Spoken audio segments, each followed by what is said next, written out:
Dice el versículo 19: si parece bien al rey, salga un decreto real de vuestra majestad y se escriba entre las leyes de Persia y de Media, para que no sea quebrantado, que Vasti no venga más delante del rey Asuero, y el rey haga reina a otra que sea mejor que ella. Estamos en el escenario donde el rey Asuero, como hemos visto desde la vez pasada y antepasada, un rey que ha tenido una actitud prepotente. Le hemos dado un calificativo megalómano. En aquel tiempo seguramente esta palabra no existía o no estaba conformada. Es un término un poquito más psicológico de nuestros tiempos, pero tiene que ver con una tendencia de engrandecerse, de sentirse mejor que todos, más grande que todos, el más poderoso de todos. Y revisábamos la semana pasada como la megalomanía del rey Asuero, Jerjes, llamado también así, era una actitud de un hombre déspota, soberano, de un hombre que tenía todo lo que necesitaba y todo lo que quería, más incluso de lo que necesitaba. Era el rey de Media y Persia, era el hombre que había de alguna manera sucedido a Darío su padre y que tenía como control no solamente todo el imperio que estaba en su ciudad, en su local en Susa, sino que 127 provincias alrededor que eran dominio que tenía bajo su control el rey Asuero. En realidad todo el mundo conocido, seguramente había más mundo, había otras provincias, había otras regiones, pero esas eran las regiones más importantes. Y además el imperio más poderoso de aquella época alrededor del mundo era justo el imperio medo-persa. Era un imperio muy poderoso. Habíamos dicho también que el rey Asuero había tomado pues como inquilinos a aquellos que estaban cautivos dentro del imperio, que habían sido cautivos por el imperio babilónico en manos de Nabucodonosor, y que después de que el imperio persa pues en batallas, porque es así como se consigue, logran el dominio. Entonces Nabucodonosor pasa a otra historia, pero entonces entran los persas y empiezan a dominar la región y se quedan con los inquilinos, pues con los que estaban cautivos, y estos cautivos eran muchos, y estos cautivos eran los judíos. Los judíos estaban siendo inquilinos pues del imperio medo-persa. No significaba esto, por cierto, que ellos se trasladaban a lugares muy lejanos. Incluso en su propia tierra eran cautivos de los imperios poderosos de aquella época. Era un poco contradictorio poder pensar nosotros quizá en este conocimiento de la palabra o en aquel tiempo, cómo es que el pueblo del Dios Todopoderoso está siendo subyugado o está siendo inquilino o está siendo esclavo de un imperio terrenal que además es pecador, ¿no? ¿Cómo no nos podemos explicar cómo un Dios todopoderoso, el creador del cielo y de la tierra, del universo, el soberano de todos los tiempos, su pueblo escogido estaba siendo oprimido, estaba siendo pues cautivo de un imperio que era pecador y que estaba en manos de reyes pecadores? Si comparamos a los reyes, podemos nosotros entender que entre Asuero y el Señor, pues el Señor es muchísimo más poderoso. Sin embargo, el que estaba cautivo era el Dios Todopoderoso, y el que tenía el gobierno pues del mundo entero era un rey pecador como este Asuero, también llamado, dijimos ya, Jerjes.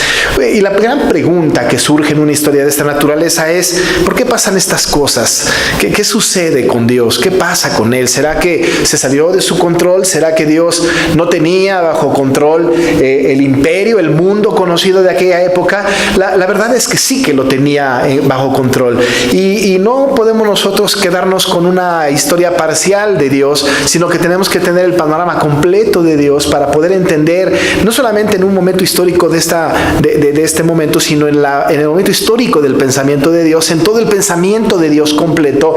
Desde luego que podemos ver y darnos cuenta de que la mano soberana e invisible de un Dios todopoderoso está visible, y las cosas que no podemos nosotros entender y que no podemos explicarnos, Dios tiene una explicación, tiene una razón de ser. Hay alguna razón por la que el Señor Señor permite que las cosas sucedan y Él va tejiendo, hemos dicho reiteradamente en estos domingos, va tejiendo su historia de una manera, pero de manera increíblemente hermosa para cumplir su propósito al final. Nos queda claro que el propósito de Dios se va a cumplir con el pueblo de Israel, sin el pueblo de Israel, a pesar del pueblo de Israel. Se va a cumplir con los persas, sin los persas o a pesar de los persas. No hay pueblo, no hay humano, no hay circunstancia que esté por encima de Dios.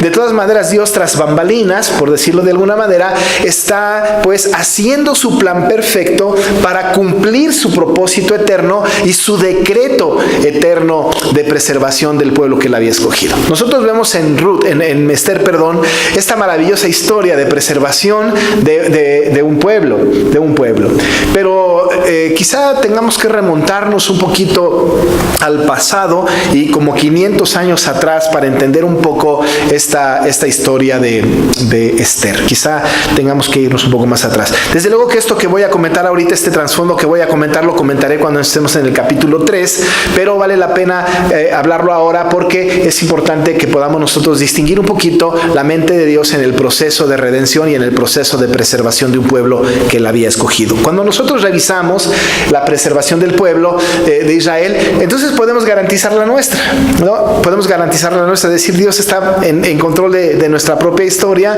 y Él está haciendo una historia que no entendemos todavía, caminos que son para nosotros desconocidos, pero podemos nosotros percibir en esta historia pues como el Señor cumple de manera cabal lo que ha prometido a su pueblo con el cual ha hecho un pacto. Este es el pueblo de Israel y nosotros somos parte de este pueblo elegido. ¿Cuándo empezó todo? Pues nosotros todavía no nos encontramos con el personaje antagónico, aunque Asuero es bastante antagónico, pero no es tan antagónico como otro. Asuero es un rey voluble y es un rey que va a cambiar de parecer con mucha frecuencia.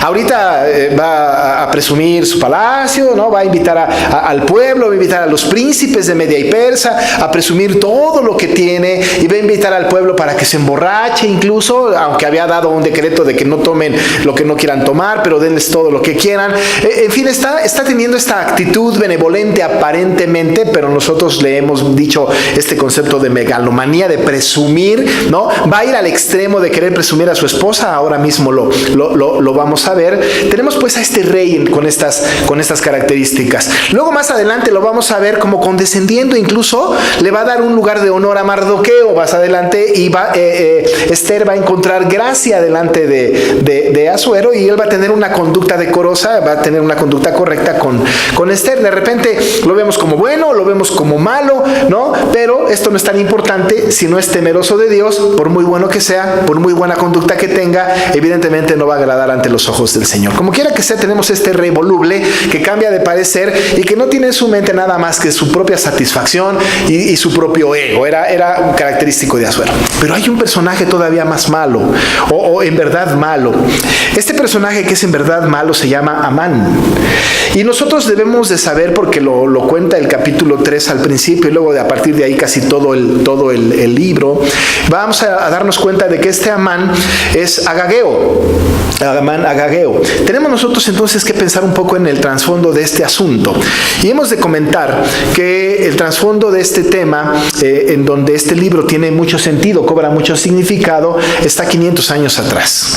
500 años atrás, cuando el Señor ha escuchado al pueblo que se está quejando porque los otros pueblos tienen rey. Decía el pueblo: Señor, todos los pueblos vecinos tienen rey y nosotros no tenemos rey. Samuel va a orar al Señor y le va a decir: Señor, es que no me quieren, ¿no? A ti no, a mí, ¿no? Quieren rey, ponles un rey. Y entonces Samuel va a ungir a Saúl como rey, el primer rey sobre Israel. El que inicia la monarquía en el pueblo de Israel es Saúl, ¿no? No es el mejor es el que le va a suceder, el siguiente, que es David. Ese es el mejor, incluso mejor que el propio hijo de David, que es Salomón. Si hay un rey mejor que todos, este rey ha sido David, no hay lugar a dudas. Pero primero fue Saúl y fue Samuel quien va a ungir a Saúl. Saúl no tuvo conductas adecuadas, no fue un rey correcto, fue un rey que obedecía al Señor, luego no lo obedecía, pero no fue un rey agradable delante del Señor y era desobediente. Una ocasión, a través de Samuel, el Señor le dijo a Saúl que fuera con los amalecitas y que les aniquilara y que acabara con ellos por completo. Es más, la tarea que el Señor le había dado a Saúl por medio de Samuel era: no dejes ni niños, ni mujeres, ni bestias,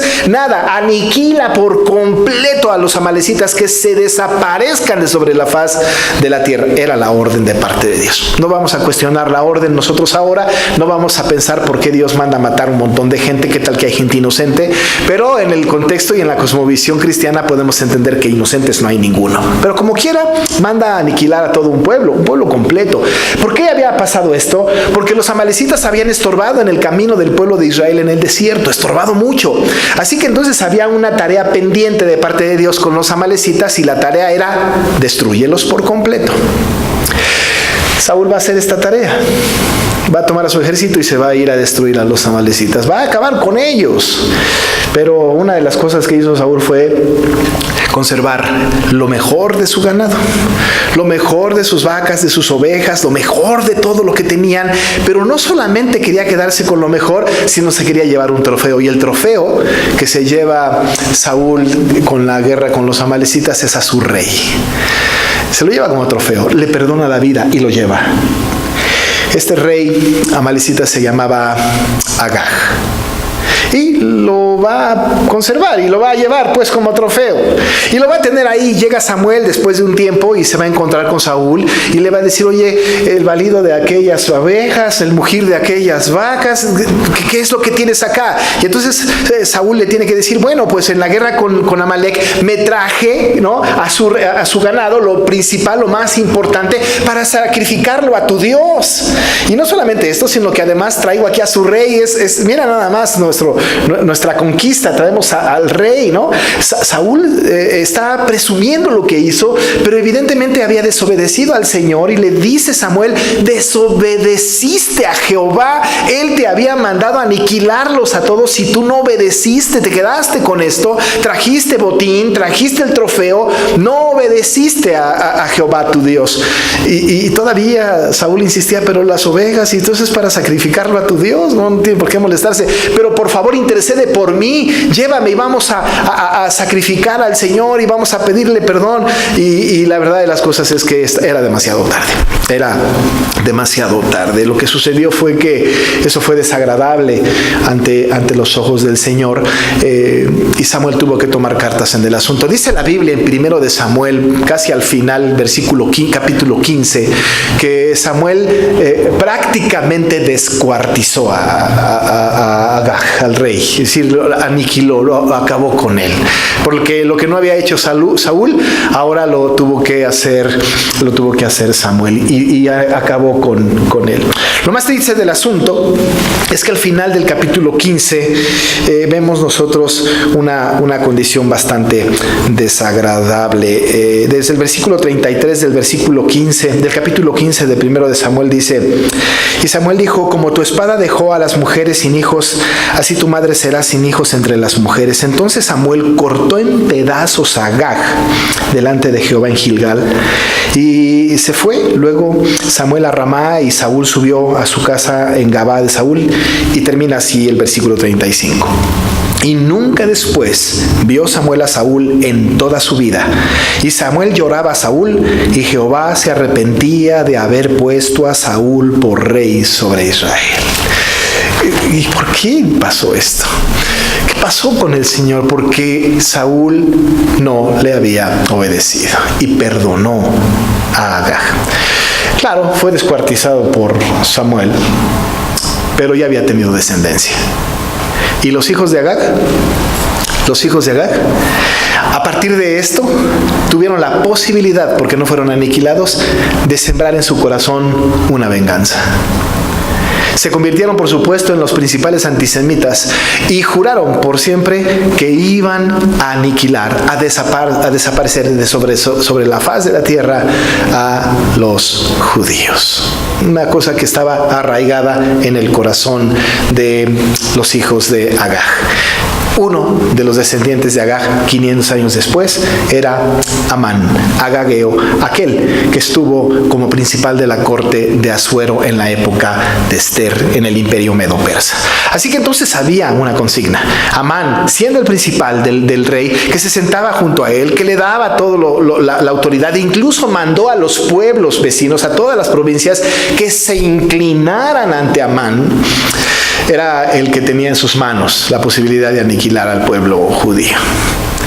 Por otro lado está Mardoqueo, judío.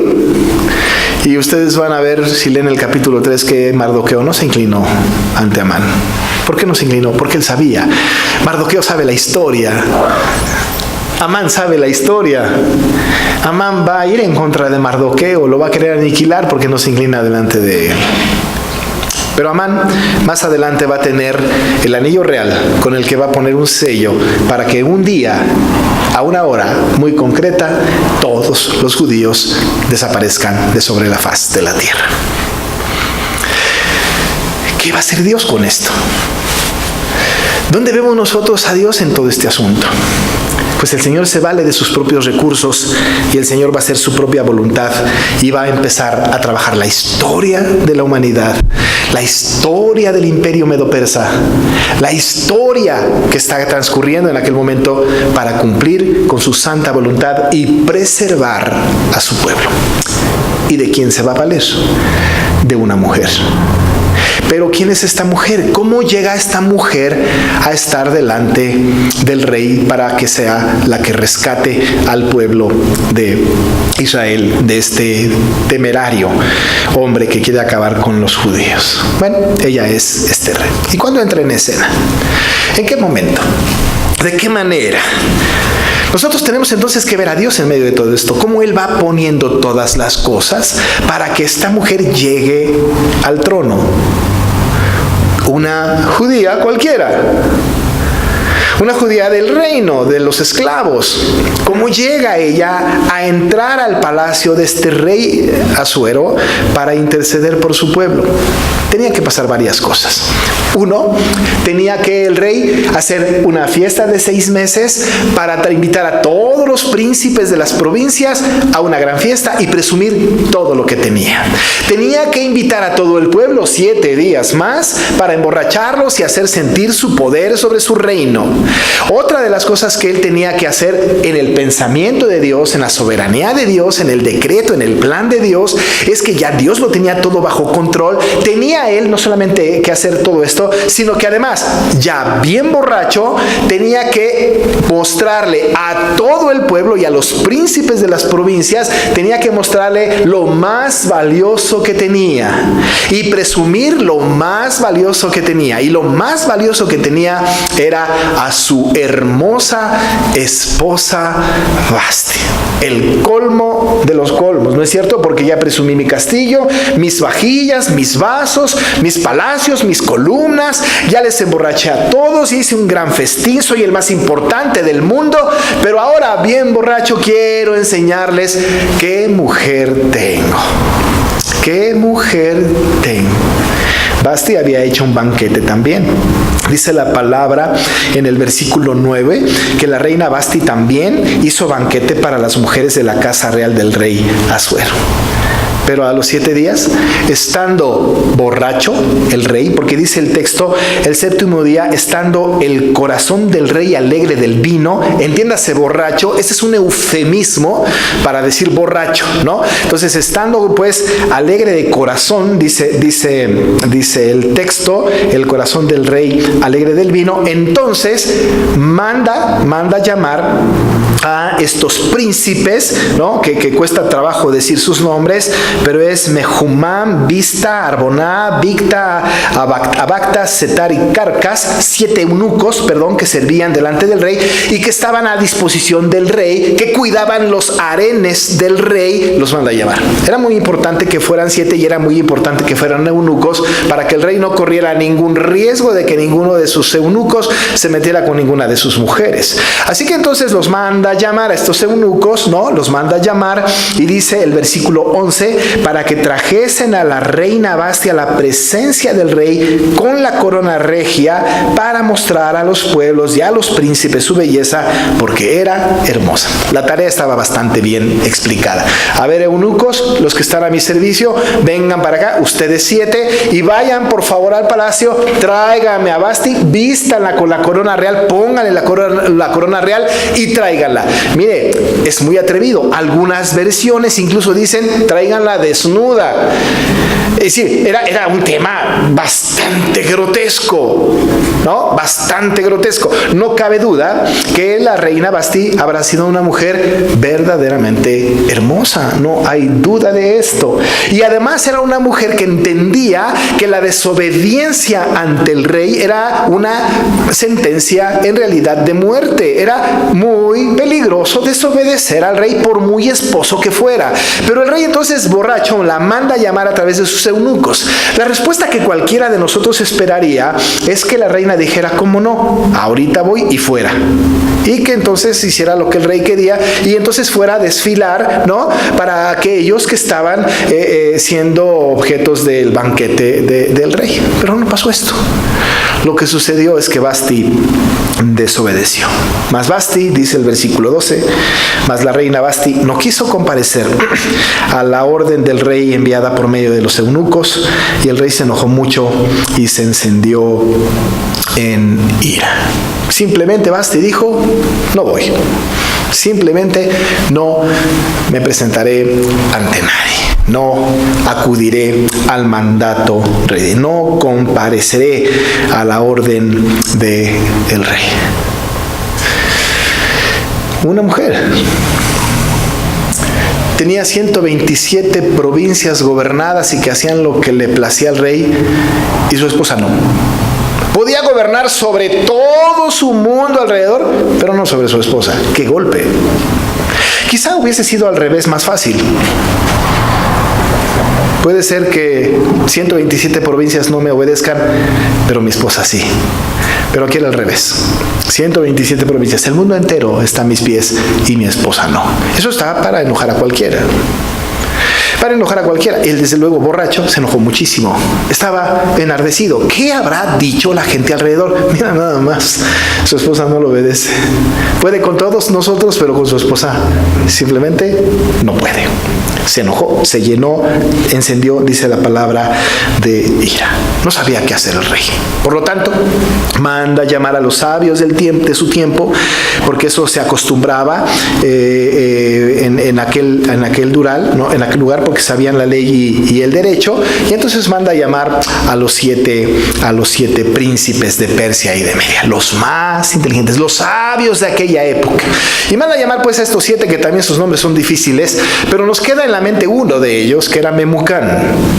Y entonces les dice el rey a estos, que por cierto dice Laila que le veían la cara del rey. Veían la cara del rey tiene un sentido más de estaban en su presencia constantemente, no que le veían la cara, ¿no? Sino que estaban presentes, podían entrar ante su presencia, constantemente estaban delante del rey para dar consejo, y se sentaban los primeros del reino. Y entonces les pregunta el rey qué se había de hacer, con la reina Vasti según la ley, por cuanto no había cumplido la orden del rey Asuero enviada por medio de los eunucos. Y entonces sale Memucán. No sabemos por qué él, quizá podemos especular un poco. Es posible que Memucán haya empezado a pensar, bueno, yo tengo una esposa bien rebelde, es mi momento para poner en orden a mi esposa con el decreto que voy a aconsejar al rey. ¿No? Porque el rey había tenido la desobediencia de su esposa, y es posible que Memucán haya dicho, bueno, es el momento de que mi esposa entre en orden, ¿no? Con un decreto real, una carta firmada por el rey, es el momento. Y entonces Memucán en el verso 16 dice, dijo Memucán delante del rey y de los príncipes, no solamente contra el rey ha pecado la reina Vasti, sino contra todos los príncipes y contra todos los pueblos que hay en todas las provincias del rey Asuero. Incluso le dice, porque este hecho de la reina llegará a oídos de todas las mujeres y ellas tendrán en poca estima a sus maridos, diciendo, el rey Asuero mandó traer delante de sí a la reina Vasti y ella no vino. Y entonces dirán esto las señoras de Persia y de Media que oigan el hecho de la reina a todos los príncipes del rey, y habrá mucho menosprecio y enojo. Dice Memucán, se va a escuchar en todas las mujeres del reino que la reina Vasti desobedeció. Si escuchan esto y no hacemos nada, ahora va a resultar que todas nuestras mujeres nos van a desobedecer. Van a seguir el ejemplo de la reina. Y entonces viene el consejo perverso.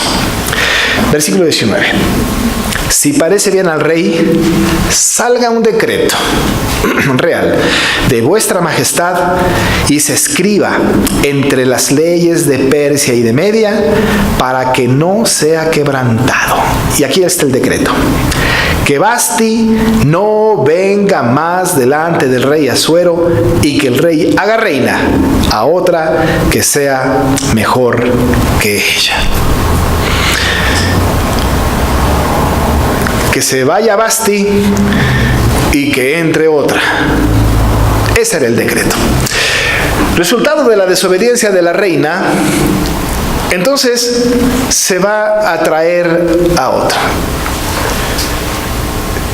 Y aquí es donde empezamos a notar cómo el Señor maneja la historia de una manera tan soberana, que en este decreto no se ve nada más que la mano invisible y soberana de Dios. En la frase, y el rey haga reina a otra que sea mejor que ella, está implícita en la mente de Dios, Esther. Dios ya había planeado esto desde siempre. Era el momento histórico para que Esther entrara en escena. Esther no tenía ni la menor idea de lo que estaba pasando. Es más, posiblemente ni siquiera sabía que se llamaría Esther porque su nombre era Hadassah. Pero sí está en el plan de Dios, en la mente de Dios estaba el hecho de que tenía que ser sustituida Vasti y que tenía que entrar Esther.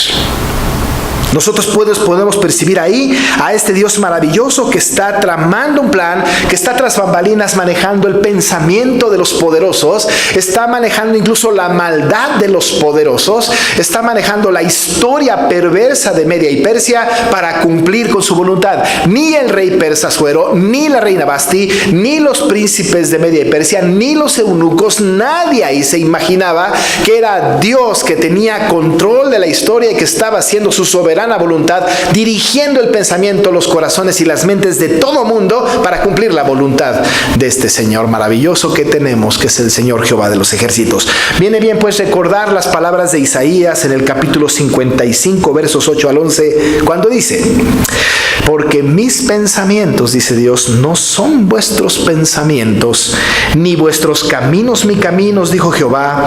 Como son más altos los cielos que la tierra, así son mis caminos más altos que vuestros caminos y mis pensamientos más que vuestros pensamientos, porque como desciende de los cielos la lluvia y la nieve y no vuelve allá, sino que riega la tierra y la hace germinar y producir, y da semilla al que siembra y pan al que come, así será mi palabra que sale de mi boca. Mis caminos no son sus caminos. Mis pensamientos no son sus pensamientos. Al final de este maravilloso capítulo 55, dice el Señor, no volverá, esta palabra no volverá a mí vacía, sino que hará lo que yo quiero y será prosperada en aquello para que la envíe.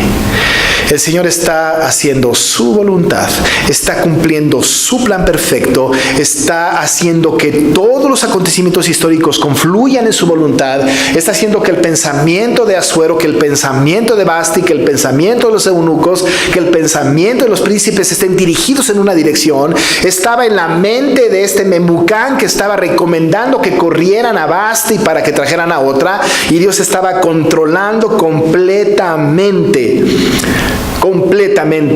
la historia.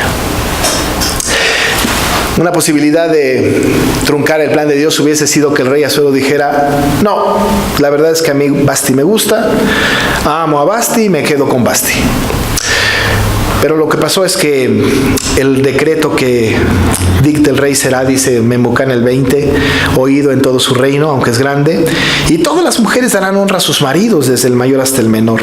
Y dice el verso 21, agradó esta palabra a los ojos del rey y de los príncipes, e hizo el rey conforme al dicho de Memucán, y envió cartas a todas las provincias del rey, y a cada provincia conforme a su escritura, y a cada pueblo conforme a su lenguaje, diciendo que todo hombre afirmase su autoridad en su casa, y que se publicase esto en la lengua de su pueblo. A todo el mundo conocido, el decreto circuló. ¿Un mal decreto? Sí. ¿Una mala actitud? Sí. ¿Un mal proceder? Sí. ¿Una mano de Dios invisible llevando toda esta maldad para cumplir con su propósito? Sin duda. Porque de no haber sido por esta situación de la desobediencia de Basti y del consejo de Memucán, Esther nunca habría llegado al palacio. Una enseñanza que nosotros tenemos en esta historia es que Dios está en control, incluso del perverso, del malvado, del perseguidor, del ofensor, del que no le da gloria a Dios. Cuando nosotros vemos una historia de esta naturaleza, podemos nosotros saber y pensar, Dios está en control de todas las cosas.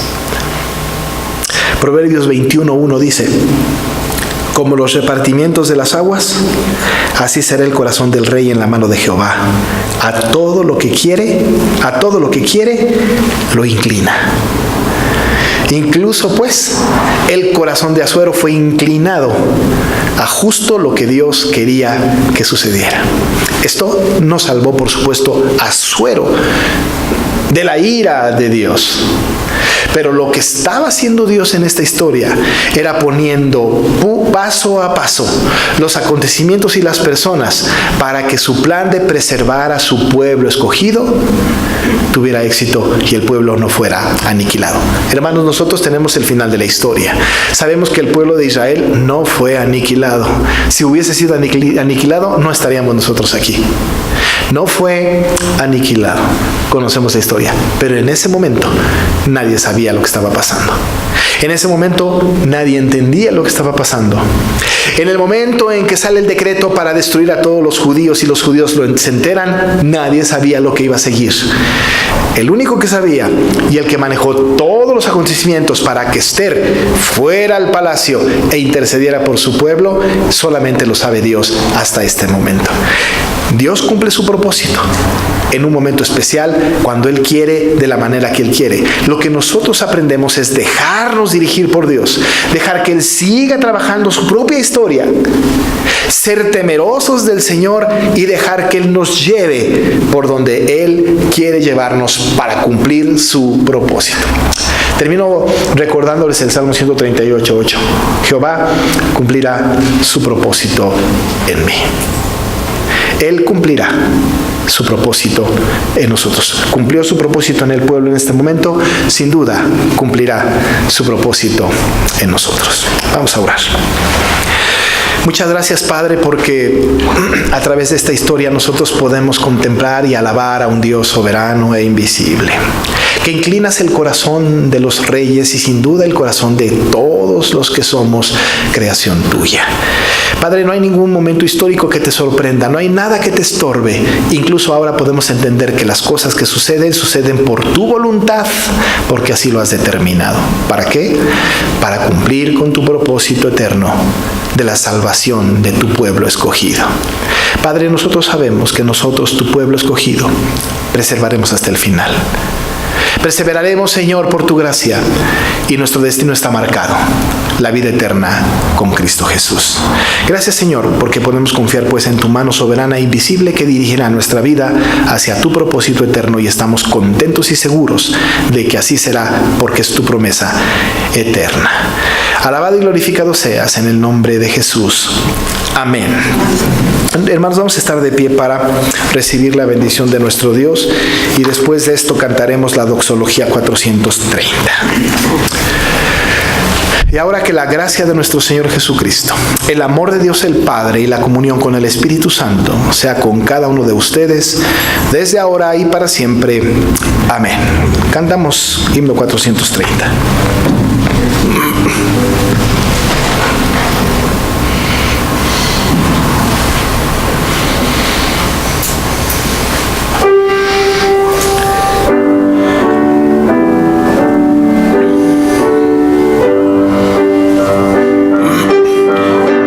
El Padre se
Nos sentamos y escuchamos con reverencia el postludio.